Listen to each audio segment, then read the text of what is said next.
Hey everyone, this is Chapter 8 of Part 1 of Bruno Rizzi's The Bureaucratization of the World. It's titled Defining the USSR. This is what Trotsky says, followed by my observations. Footnote. This passage, to which Rizzi has added his own interjections, is from Trotsky. 1972, I don't know what piece that's in reference to.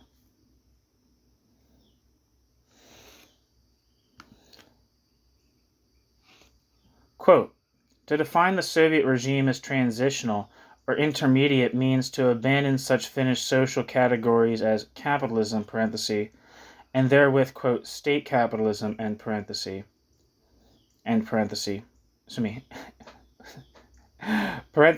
therewith, quote, state capitalism, end quote, and also socialism.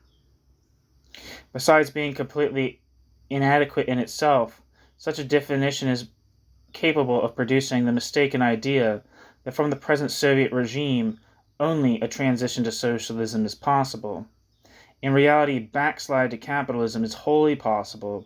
A more complete definition will, of necessity, be complicated and ponderous. The Soviet Union is a contradictory society halfway between capitalism and socialism, in which, quote, I guess is a continuation of the quote, actually, in which A, the productive forces are still far from adequate to give the state property a socialist character, end quote.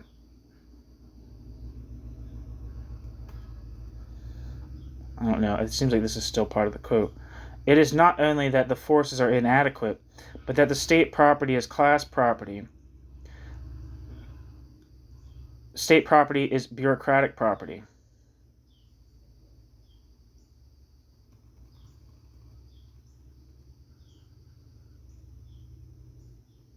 Okay, I think that might be... Okay, I think that actually might be Rizzi talking there, so let me repeat that.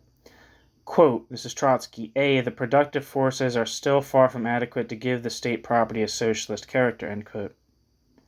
And Rizzi says, it is not only that the forces are inadequate, but that the state property is class property.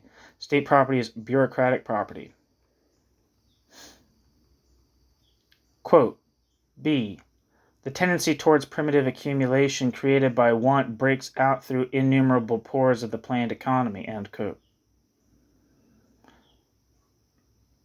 Very natural, but that does, and Rizzi says, very natural, but that does not mean the planned economy must disappear. Economic development does not take place backwards.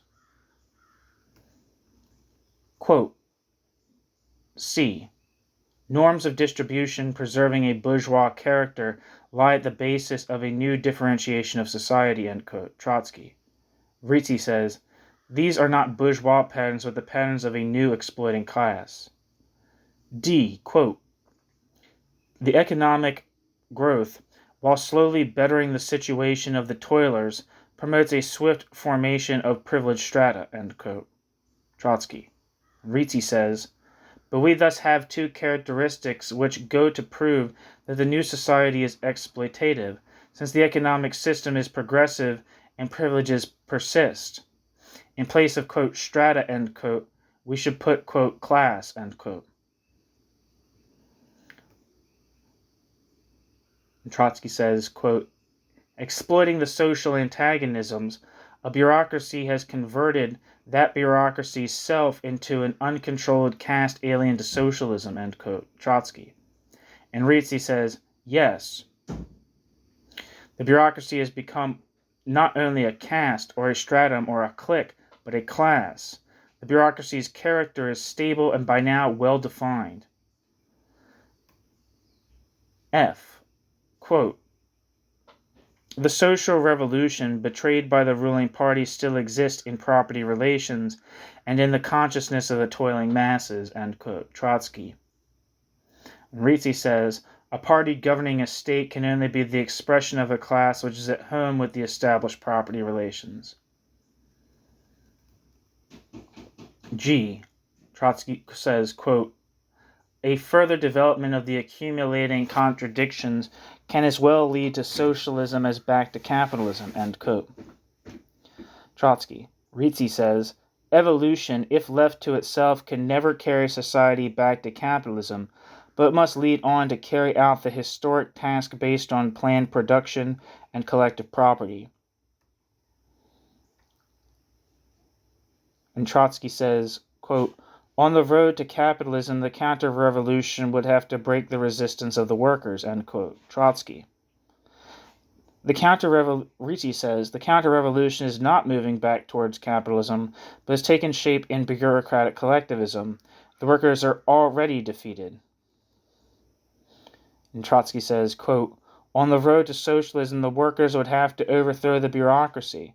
In the last analysis, the question will be decided by a struggle of living social forces, both on the national and world arena, end quote. And Rizzi says, fully agreed. However, this is a, quote, new question, end quote. To defend the USSR means to defend the new exploitative system, which is in the process of establishing itself throughout the world. And Rizzi continues. And now it's no longer just like a back and forth. It's just like text. In our view, the Stalinist regime is intermediate. The Stalinist regime displaces capitalism, but the Stalinist regime does not rule out socialism for the future. The Stalinist regime is a new social form founded on class property and exploitation. The inadequacy on which Trotsky relies, when Trotsky describes this society as intermediate, in the sense that this society might lead back to capitalism, is not justified. It is a question rather of an intermediate society which will remain stable until the moment when its historical task has been accomplished. Given that this task is merely incidental, national or international events might well block it, and then the working class would again place this task on its agenda.